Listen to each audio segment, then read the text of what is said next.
Ils s'appelaient Ziyad Benna et Bouna Traoré. Ils avaient 17 et 15 ans. Ils avaient la vie devant eux. Le 27 octobre 2005, ils rentrent d'un match de foot. Ils sont pris en chasse par une patrouille de la BAC. Effrayés, ils se réfugient dans l'enceinte d'un poste EDF.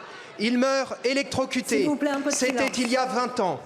Nous n'oublions pas. Nous pensons aux familles, aux proches, endeuillés à jamais. Et nous posons la question, 20 ans après, qu'est-ce qui a changé? Il y a eu Adama, Naël, Wanis, Kylian, il y en a eu tant d'autres.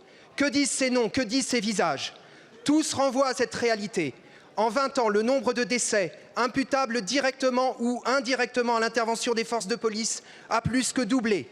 À 3 reprises, l'ONU a désigné la France comme le pays européen ayant le plus grand nombre de personnes tuées ou blessées par des agents de la force publique. En 20 ans, 162 personnes ont été tuées à la suite d'un contrôle de police ou d'une tentative de contrôle.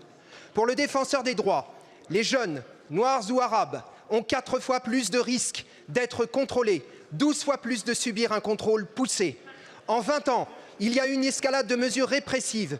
Il y a eu la loi de mars 2017 qui donne un permis de tuer. C'était sous le quinquennat de François Hollande. En 20 ans, à Clichy-sous-Bois, qu'est-ce qui a changé?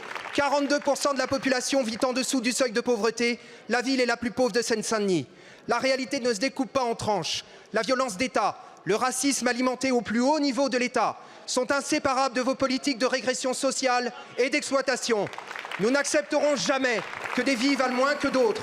Tout doit changer. Et pour commencer, la loi permis de tuer de Bernard Cazeneuve doit être abrogée. Les contrôles discriminatoires aux faciès doivent être interdits.